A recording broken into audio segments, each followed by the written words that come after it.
গোল্লার উপর ভর দিয়ে গুমগাম করে হেঁটে চলে যায়। আল্লাহ পাক রব্বুল আলামিন বললেন, এইরকম করে না যে আমার বান্দাগুলো আঙুলের ওপর দিয়ে ভর করে চলে। আল্লাহ রাসূল জনাবে মুহাম্মদ রাসূলুল্লাহ সাল্লাল্লাহু আলাইহি ওয়াসাল্লাম শামাইলে তিরমিজির মধ্যে তিনি বর্ণনা করেন, রাসূল আরবি জনাবে মুহাম্মদ রাসূলুল্লাহ যখন তিনি জমিনের বুকে হাঁটাহাঁটি করতেন, চলাফেরা করতেন, মনে হতো যেন নবী যেন সিঁড়ি বেয়ে নিচের দিকে গুটি গুটি বেয়ে নেমে আসছেন, মাথাটা আপনার নিচের দিকে, আর ভর দিতেন পায়ের আঙুলের উপর ভর দিয়ে হাঁটাহাঁটি করতেন। আমার বন্ধুগণ, আল্লাহ পাক রব্বুল আলামিন বললেন, যারা আমার পৃথিবীর জমিনে অহংকার করে চলে, অহংকার করে চলে না, নম্রভাবে চলে, আর হচ্ছে আমার পেয়ারা বান্দা। আল্লাহ পাক রব্বুল আলামিন দুনিয়ার মানুষকে বলছেন, ও আমার বান্দারা, তোমরা কেন দুনিয়ার বুকে তোমরা অহংকার করে চলবে? তোমরা কি জানো, তোমরা কি পারবে জমিনটাকে পাঠিয়ে ফেলতে? আল্লাহ পাক বললেন, ওয়ালান তাখরকুল আরজা ওয়ালান তাবলুগুল জিবালা তুলা। আল্লাহ বললেন, হে দুনিয়ার মানুষ, তোমরা অহংকার করে কেন হাঁটবে? পায়ে কেন ভর দিয়ে তোমরা হাঁটবে? তোমরা হলে মানুষ, জমিনকে তোমরা পায়ের লাথি মেরা জমিনকে ফাটাইয়া ফেলতে পারবা না। তোমরা পায়ের লাথি মেরে জমিনকে ফাটিয়ে ফেলতে পারবা না। আর তোমরা পর্বতের চাইতে কোনো মানুষ উঁচা হতে পারবা না। পারবে? আমরা কেউ পারবো গো ভাই? যে আমরা ভাবছি খুব শক্তি আমার গায়ে আছে, মাটিতে আমরা বসে আছি, দেখি একবার যেমন ফুটবলে শট করা হয় দুম করে, ওরকম লাথি একটা মাটিতে কষণ দেখি, একবার দেখি পা থাকবে না মাটি থাকবে, কোনটা ভাঙবে? কে ভাঙবে গো? পা ভাঙবে না মাটি ভাঙবে? আপনি যারা পরিমাণ মাটিকে ফাটাতে পারবেন না। আর পর্বত চাইতে উঁচু হতে আমরা কেউ পারবো না। এই জন্য আল্লাহ পাক রব্বুল আলামিন বললেন, আমার বান্দারা জমিনের বুকে যখন হাঁটবা, নরম নরম হাঁটবা। আল্লাহ বলছেন, যারা নম্রতার সঙ্গে বিরাজ করে এরা হয়েছে আমার খাস মুমিন বান্দা। আর বললেন কি, যদি ভদ্র মানুষ চলছে, ভদ্রলোক চলছেন, এমন সময় আরেকজন আপনার ডান পিঠে ছেলে ও আপনার সঙ্গে যুদ্ধ করতে চায়, লড়াই করতে যায়, বলে মাস্টার মশাই আপনার সঙ্গে আমি ঝামেলা করব, ঝগড়া করতে যাই। আল্লাহ পাক রব্বুল আলামিন বলেন যে আমার খাস বান্দা হবে, তাকে বলবে ক্বালু সালামা, তোমার প্রতি আল্লাহর শান্তি বর্ষিত হোক, সালাম বর্ষিত হোক, আমি তোমার সঙ্গে ঝামেলা লিপ্ত হতে পারবো না। আপনি শিক্ষিত মানুষ, মাস্টারমশাই মৌলবি সাহেব মানুষ, যদি আপনি একটা অশিক্ষিত লোকের সঙ্গে ও যা বলছে আপনি ঘুরে তাই বলছেন, তাহলে সমান হয়ে গেল না? মানুষ থাকবে গো তখন, তো গ্রামে বলবে ভাই তোমারই দোষ, বলে ও তো রাখাল মানুষ, তো যেমন তা বলতে পারে, তুমি তা বলছো কেন?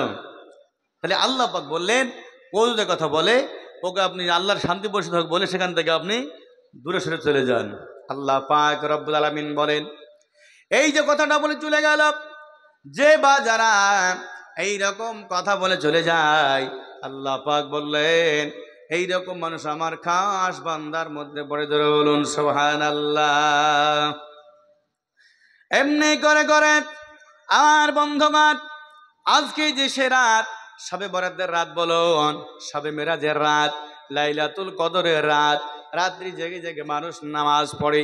আল্লাহ পাক রব্বুল আলামিন বলেন, ওয়াল্লাযীনা ইয়াবিতুনা লিরাব্বিহিম সুজদান ওয়া কিয়ামা।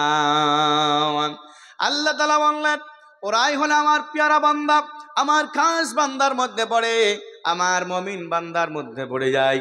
যখন তারা সারা পৃথিবীর মানুষ যখন সবাই ঘুমিয়ে যায়, ঘুমন্ত অবস্থায় আর এক শ্রেণীর মানুষ আরামের বিছানাকে ত্যাগ করে দেয়, বিবির সঙ্গ ছেড়ে দেয়, ছেড়ে দেওয়ার পর রাত্রে উজু করে নেয়, উজু করে নিয়ে আল্লাহু আকবার নামাজে দাঁড়িয়ে যায়। আর করে কি দাঁড়িয়ে দাঁড়িয়ে আল্লাহকে স্মরণ করে, সিজদায় স্মরণ করে, বসে বসে সে আল্লাহকে স্মরণ করে।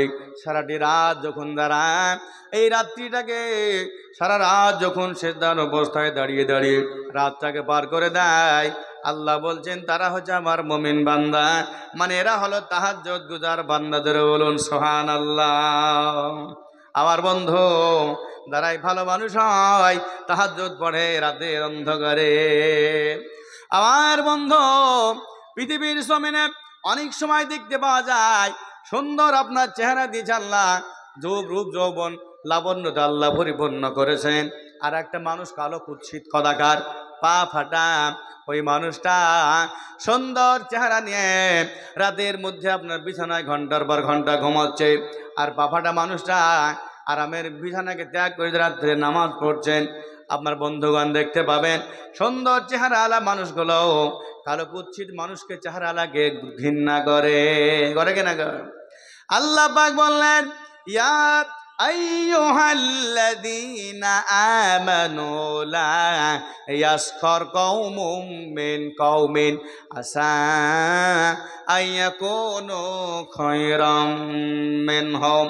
আল্লাহ বললেন, হে আমার বিশ্বাসী বান্দারা, মুসলমানেরা, আল্লাহ বালারা, তোমরা একটা গোষ্ঠীর মানুষ হয়ে আর একটা গোষ্ঠীর মানুষের তোমরা পরচর্চা পরনিন্দা করো না, অহংকার তোমরা করো না, দুর্নাম তোমরা করো না।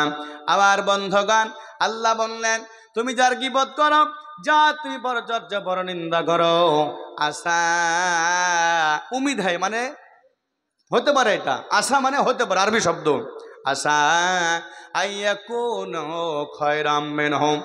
আল্লাহ বললেন, ও সুন্দর যুবক, সুদর্শন যুবক, তুমি সুন্দর চেহারা, তুমি গৌরব করো, হতে পারে তোমার চাইতে ওই কালো কুৎসিত মানুষটা, পা ফাটা মানুষটা তোমার চাইতে আমার নিকটে ভালো। জোরে বলুন সুবহানাল্লাহ। হতে পারে না গো? সুন্দর চেহারা নিয়ে আপনি খাট পালঙ্কে বসে আছেন, এই যে ঠান্ডা পড়লে বছর এক তো নামাজও পড়লো না, আর আপনি কালো কুৎসিত, আমরা পা ফাটা মানুষ, ঠান্ডাকে অপেক্ষা করে ওই ঠান্ডা পানি উজু করে আপনি 5 ওয়াক্ত নামাজ পড়লেন। আল্লাহ বলছে তোমার চাইতে এই মানুষ আমার নিকটে খুব ভালো। ধরে বলুন সুবহানাল্লাহ। আমার বন্ধুগণ রাত অতিবাহিত করছেন আর বলছেন দোয়ার মাধ্যমে, ওয়াল্লাযীনা ইয়াকুলুনা রাব্বানা সিরফ আন্না আযাবা জাহান্নাম ইন্না আযাবাহা কানা গরামা। আর বন্ধু, যে লোকটা আল্লাহর খাস বান্দা হবে, পরকালকে ভয় আছে, আল্লাহকে ভয় করে, ওই মানুষটা করলো কি, নামাজ পড়ার পরে 2 বা 4 রাকাত নামাজ কায়েম করলেন। নামাজ কায়েম করার পরে 2 হাত তুলে আল্লাহর কাছে কাঁদছেন, প্রার্থনা করছেন, রব্বুল আলামিন, ওগো আল্লাহ, তুমি আমাদের সামনে যে ভয়ঙ্কর জাহান্নাম রেখেছো মাওলা, ওই জাহান্নাম আমাদের মতো মানুষের সহ্য করা সম্ভব নয়। জাহান্নাম কেমন হবে দেখুন। আমার বন্ধুগান আল্লাহ পাক রব্বুল আলামিন আদম নবী আলাইহিস সালামকে যখন পৃথিবীর জমিনে প্রেরণ করলেন, প্রেরণ করার পরে আল্লাহ বলেছিলেন, আদম তুমি যখন পৃথিবীতে চলে যাও, যাওয়ার পর তোমার এমনি এমনি থাকা যাবে না, খেতে পাবে না, তোমাকে রান্না করে তোমার খাওয়া লাগবে, একটু জাহান্নাম থেকে আগুন নিয়ে চলে যাও। আল্লাহ পাক রব্বুল আলামিন জাহান্নাম থেকে এক টুকরো আগুনের দলা দিলেন, পৃথিবীতে নিয়ে আসলেন। পৃথিবীতে নিয়ে আসার পরে যেই জায়গাতে রাখলেন, যেই পাহাড়ে রাখছেন, পাহাড়টা পুড়তে পুড়তে পুড়তে অতল তলে চলিয়ে যায়। এই আগুনের টেম্পার কেমন হলাম, টেম্পারেচার আল্লাহ পাক কেমন করে করলেন। তিরমিজি শরীফের রিওয়ায়াত, বাবু সিফাতে আযাবিন নার। তিরমিজি শরীফের লেখক তিনি ইমাম তিরমিজি রহমতুল্লাহ রায় বলছেন, আগুন কেমন ভাবে তৈরি হলো, জাহান্নামে আগুন রাখা হবে। আল্লাহ পাক রব্বুল আলামিন একজন ফেরেশতাকে বললেন, আগুনকে তুমি উত্তপ্ত করো, আগুনকে তুমি প্রজ্বলিত করো, 1 দিন নয়, 2 দিন নয়, 1 মাস নয়, 2 মাস নয়, 1 বছর নয়, 2 বছর নয়, 1000 বছর ধরে আগুনকে তুমি উত্তপ্ত করো, গরম করো। 1000 বছর ধরে আগুনকে উত্তপ্ত করা হলো। 1000 বছর পরে আগুনের রংটা টুকটুকে লাল হয়ে গেল। লাল টুকটুকে যখন হয়ে গেল, আল্লাহকে এসে বললেন, রব্বুল আলামিন 1000 বছর ধরে আগুনকে উত্তপ্ত করলাম, গরম করলাম, আগুনের রং টুকটুকে লাল হয়ে গেল।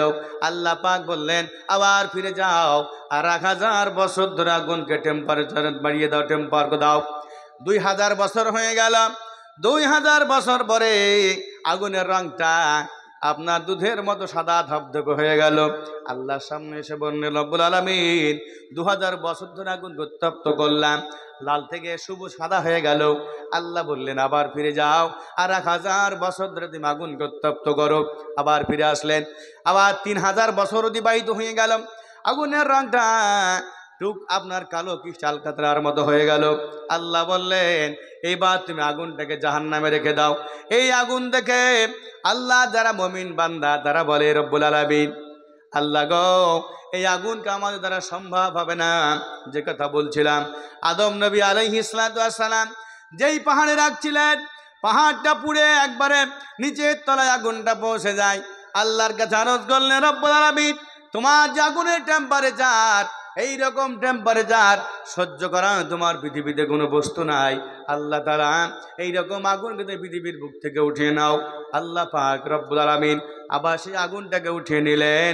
একবার নয়, দুইবার নয়, ৭৭ বার হাউজে কাউসারের পানি দিয়া আগুনটাকে ধৌত করলেন, গোসল করিয়া দিলেন। ৭৭ বার ধুয়ে দিয়ে আদম আলাইহিস সালামকে বললেন, আবার তুমি নিয়ে যাও, এই আগুনটা বর্তমান পৃথিবীতে বিদ্যমান। বাবা, যে আগুনটা আমাদের সামনে এখন আছে, যদি এই আগুনে একবার হাত থাকে, কেমন লাগে গো? জুত লাগে, এই কষ্ট লাগে, কষ্ট। তাহলে এই আগুন তো দুনিয়ার আগুন। আল্লাহ ফেরেশতারা ধুয়েছিলেন ৭৭ বার, হাউজে কাউসারের পানি দিয়ে ঠান্ডা করে দিয়েছিলেন। তাহলে ৭৭ বার ধোয়ার পরে যদি এই রকম হয়, তাহলে ওই আগুনটা কেমন হবে টেম্পারেচার?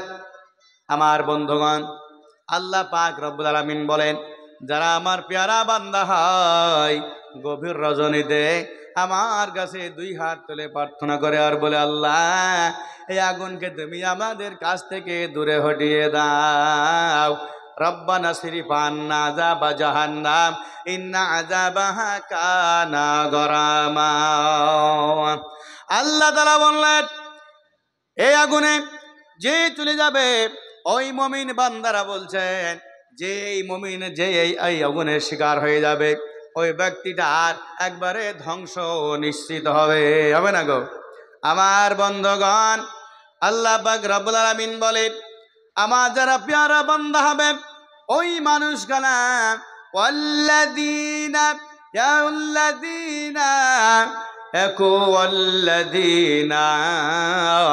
আল্লাহ পাক রব্বুল আলামিন বলেন, যারা আমার পেয়ারা বান্দা হবে, আমি আল্লাহর সঙ্গে কাউকে শরীক স্থাপন করবে না, এরা হচ্ছে আমার পেয়ারা খাস মুমিন বান্দা। ধরে বলুন সুবহানাল্লাহ। আমার বন্ধুগণ, যেই মানুষ যারা আল্লাহর ইবাদত করে, আল্লাহর গোলামতি করে, তারা কি কখনো কোনো মানুষের সঙ্গে শরীক, আল্লাহর সঙ্গে শরীক করে গো? শিরিক বুঝেন? যে শক্তি বা যে ক্ষমতা আল্লাহ পাকের আছে, এই রকম শক্তি বা ক্ষমতায় কোনো মানুষকে বসানো, এটা হচ্ছে শিরক। এটার নাম কি? শিরিক হয়ে যাবে। আর বন্ধুগণ, আল্লাহর নবী বলেন, যার আমলনামাতে কিয়ামতের ময়দানে দেখা হবে, যার আমলনামার মধ্যে বিন্দু পরিমাণ শিরক দেখতে পাওয়া যাবে। আল্লাহর আসনে কোনো মানুষকে বসায় আছে, কেমন দেখুন, কারো আপনার 10 থেকে 15 বছর হলো বিয়ে হয়েছে, কোনো সন্তান হলো না। সন্তান না হওয়ার কারণে আল্লাহকে বাদ দিয়ে চাইলো, কোনো মানুষের কাছে গিয়ে চাইতে গেল। বলুন, সন্তান কে দিতে পারে, আল্লাহ না কোনো মানুষ? বলুন তো আপনারা। আমি কারো বিরুদ্ধে কথা বলছি না, কাউকে টার্গেট করে কথা বলছি না। আল্লাহর নবী, আল্লাহর পয়গম্বর নবী রাসূল বড়, নাকি এই জামানার কোনো পীর সাহেব বড়? কারমান বলুন, কথা বলেন, কে বড়? পয়গম্বররা বড়। আল্লাহ নবী হযরতে জাকারিয়া আলাইহিস সালাতু ওয়াস সালাম তিনি বর্ণনা করেন, তিনি বলছেন, আমার বয়স যখন 120 বছর হয়ে গেল, আর আমার বিবির যখন বয়স 90 বছর হয়েছিল, 120 বছর বয়সের মধ্যে আমার চুল দাড়ি সব সাদা ধবধবে হয়ে গেল, এর মধ্যে কোনো সন্তান হলো না। আল্লাহ পাক রব্বুল আলামিনের কাছে প্রার্থনা করতে লাগলেন। যেই বর্তমান ফিলিস্তিন বাইতুল মুকাদ্দাসের মসজিদ, এই মসজিদ নিয়ে যুদ্ধ জিহাদ চলছে। এই মসজিদের ইমাম ছিলেন হযরতে জাকারিয়া নবী আলাইহিস সালাতু ওয়াস সালাম। ওই জাকারিয়া নবী বাইতুল মুকাদ্দাসের মসজিদের মেহরাবে দাঁড়িয়ে দাঁড়িয়ে আল্লাহকে বলছেন, রব্বুল আলামিন, আপনি আমাকে নবী করে পয়গম্বর করে পৃথিবীর জমিনে প্রেরণ করেছেন, পাঠাইছেন। ওগো আল্লাহ তাআলা, কিন্তু আমার বয়স 120 বছর হয়ে গেল, আর আমার বিবির বছর 90 বছর হয়ে গেছে, আমার চুল দাড়ি সব সাদা হয়ে গেল, কিন্তু একটা সন্তান তুমি আল্লাহ আমাকে দিলে না। ওগো আল্লাহ, তুমি আমাকে একটা অনেক সন্তান দাও, যেই সন্তান আমার বর্তমানে আমার এই দিনে তোমার দিনের কাজগুলো করবে। আল্লাহ বললেন, ও জাকারিয়া, তুমি চিন্তা করো না, তোমার বিবির গর্ভে সন্তান হবে। জাকারিয়া নবী বললেন, ওগো আল্লাহ তাআলা, ওগো আল্লাহ তাআলা, সন্তান কেমন করে হবে, আমি কেমন করে বুঝবো? আল্লাহ গো, কেমন করে সন্তান হয়?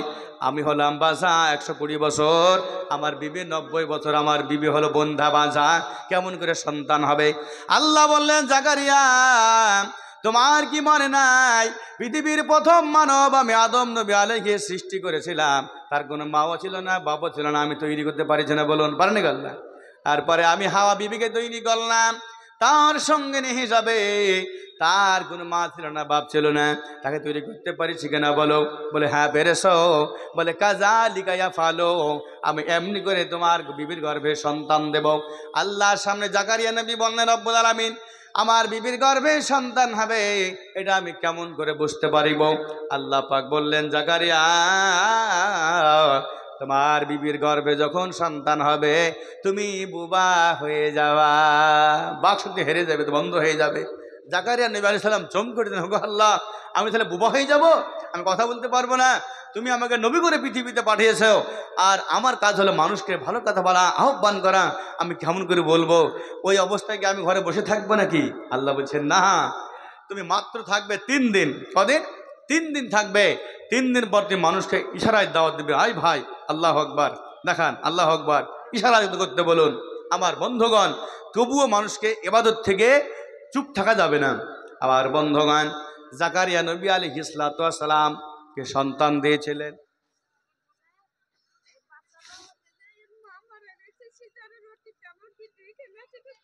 আচ্ছা, দোয়া হবে, বসেন, দোয়া হবে ইনশাআল্লাহ। হুজুর আসছে, এখন দোয়া হবে, সবাই দোয়া হবে।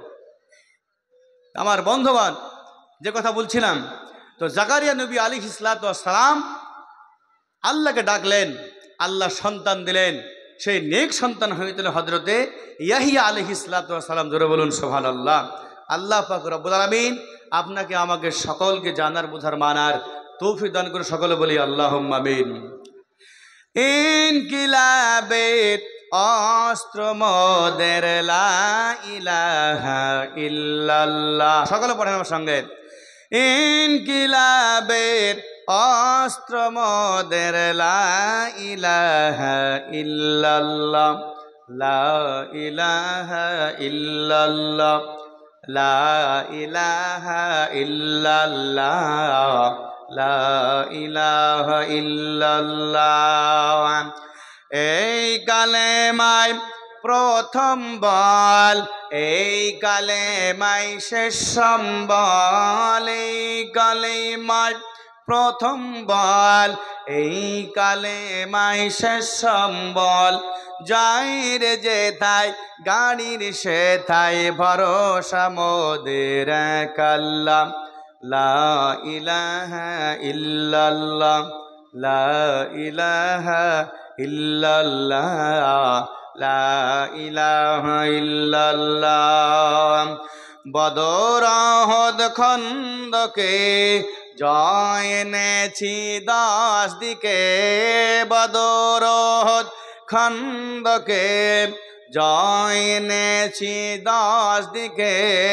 জালিম জনের প্রাসাদ স্বপ্নের দোলে যেত যাই পাল্লা, লা ইলাহা ইল্লাল্লাহ, লা ইলাহা ইল্লাল্লাহ, লা ইলাহা ইল্লাল্লাহ। আল্লাহ পাক রব্বুল আলামিন আপনাকে আমাকে সকলকে জানার, বোঝার, মানার তৌফিক দান করুন বলে আল্লাহুম্মা আমিন। আমার ভাই আজিজুল